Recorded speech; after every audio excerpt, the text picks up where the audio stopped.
buenas tardes compañeros, placer de acompañarlos como siempre con las novedades deportivas, un montón de cosas que están pasando alrededor del mundo, en un mundo que sigue paralizado por el coronavirus, pero que bueno, tiene la novedad de que el fútbol está en marcha y parece ser que por el momento va a continuar así, tanto en América como en el mundo, donde se viene desarrollando prácticamente con total normalidad. Vamos a hablar primero un poquito de lo que es el campeonato local, de cómo vienen los equipos grandes, también los equipos menores, de cómo se está desarrollando en este momento el torneo intermedio y también un poquito de las eliminatorias y cómo fue la primera participación de Uruguay, las primeras dos fechas que ya se disputaron y lo que se le viene también a la Celeste de cara a la fecha 3 y 4 de la eliminatoria. Primero nos metemos en el torneo local.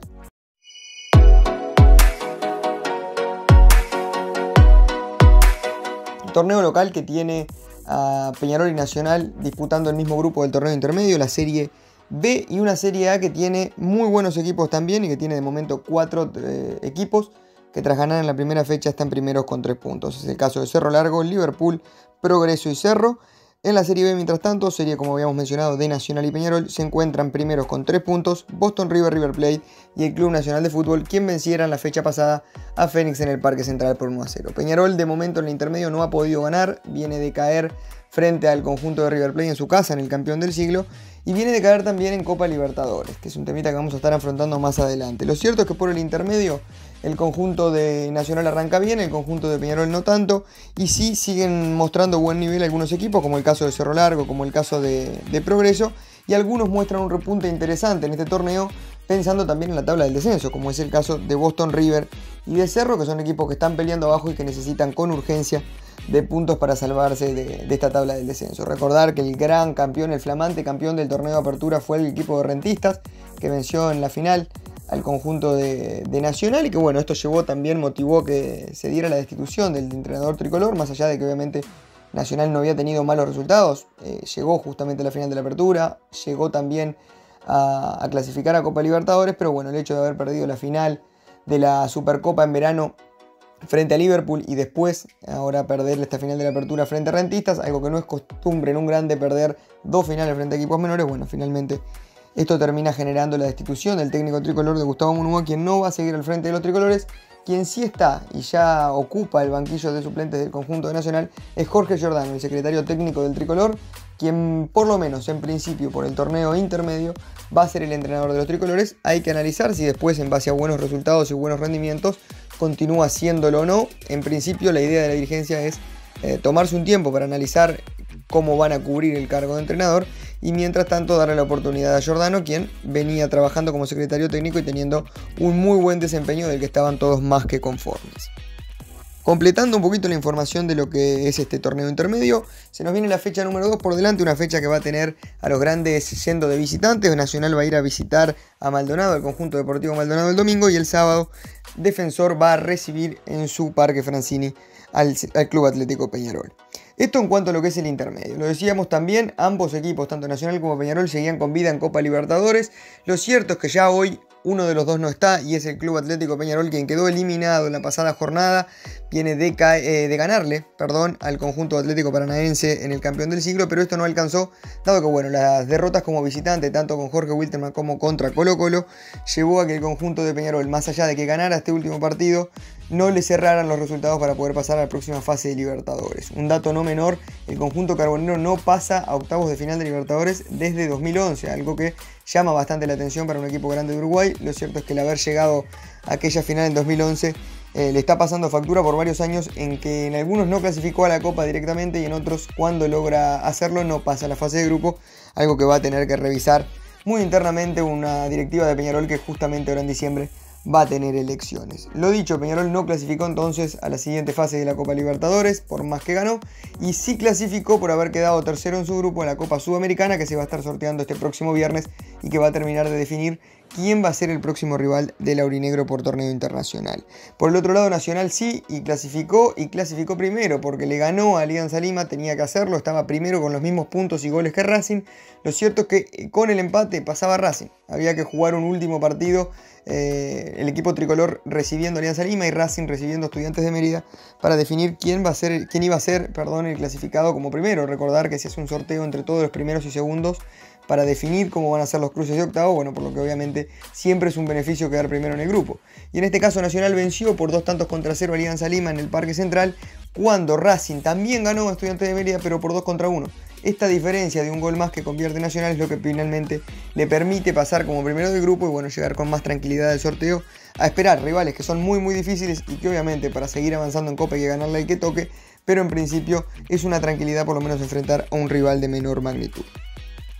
Para completar entonces la información respecto a la Copa Libertadores, recordamos ya los clasificados, falta solamente definir el último de los grupos donde todavía no se sabe si va a pasar junto al conjunto de Boca, Caracas o Libertad, pero ya tenemos todos los demás clasificados, así que repasamos rápidamente. Por el grupo A, Flamengo e Independiente del Valle; por el B, Palmeiras y Guaraní; por el C, Jorge Wilstermann y Atlético Paranaense; en el grupo D, River Argentino y Liga Universitaria de Quito; por el grupo E, Gremio Brasilero y también el Internacional de Porto Alegre; por el F, Nacional y Racing; el G, el Santos y la notoria clasificación del Delfín ecuatoriano; y por el grupo H, justamente lo mencionado, Boca y uno de los dos entre Caracas y Libertad que se va a estar definiendo en la jornada.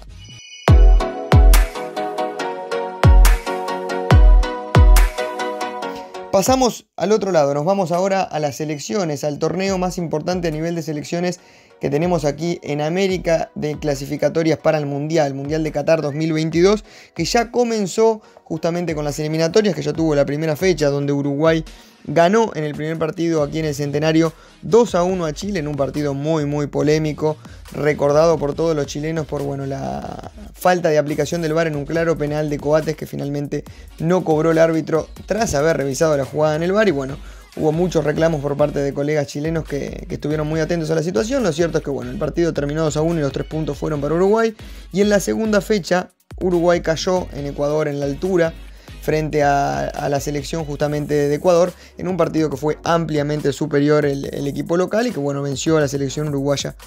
por 4-2, un resultado que fue justo con el trámite del partido y que pudo haber sido hasta más abultada la diferencia si no fuera porque Uruguay descontó sobre el final.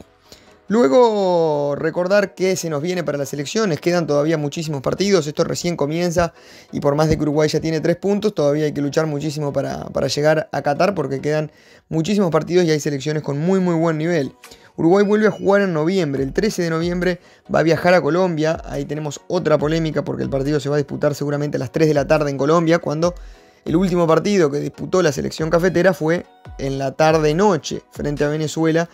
Esto considerando el calor que hace en Barranquilla, que justamente perjudicaría claramente a la selección uruguaya, que no está acostumbrada ni mucho menos a jugar a estas altísimas temperaturas. Así que habrá que ver si esto se revé o finalmente Uruguay juega a las 3 de la tarde en Colombia el 13 de noviembre. Y cierra la cuarta fecha también en noviembre, recibiendo, en el que sin duda es el mejor partido de la doble jornada de eliminatorias, recibiendo a la selección brasileña aquí el 17 de noviembre, un duelo estelar que van a tener los uruguayos y los brasileros que vienen comandando junto a Argentina la tabla de clasificatorias con 6 puntos. Vienen sin duda siendo el mejor equipo, vienen de golear a Bolivia y también ganarle a Perú de atrás, en un partido que demuestra claramente por qué Brasil está primero y por qué Brasil suele ser el equipo que clasifica primero y que está peleando también en los mundiales, una selección que tiene un plantelazo sin dudas. Lo decíamos, junto a Argentina están liderando la tabla de posiciones con 6, más abajo se encuentran Colombia y Paraguay con 4, Ecuador y Uruguay están con 3 tras haber ganado un solo partido, Chile y Perú con 1 punto cada uno y debajo, sin unidades, se mantienen todavía Bolivia y Venezuela. Bueno, y con esto cerramos este breve repaso de lo que está pasando a nivel local y también a nivel internacional con nuestra selección uruguaya de fútbol. Queda muchísimo fútbol por delante. Lo bueno en estos tiempos complicados en que hay que quedarse en casa es que tenemos un montón de fútbol para ver, tanto de ligas locales como internacionales, como también de cotejos entre selecciones. Así que la invitación está hecha a prenderse a la pantalla y mirar un montón de fútbol que se viene por delante. También la promesa del fútbol uruguayo, que tenemos torneo intermedio, tenemos varias copas internacionales, vuelve la Copa Sudamericana, también recordar que ya están ahí también clasificados Fénix, Plaza y River, van a estar esperando del sorteo que también va a esperar Peñarol a la búsqueda de un rival en el otro torneo internacional que tenemos en nuestro continente. Bueno, les agradecemos como siempre por prestarnos esta atención, les dejamos un resumencito breve de lo que está pasando en el mundo y esperamos reencontrarnos pronto. Un abrazo.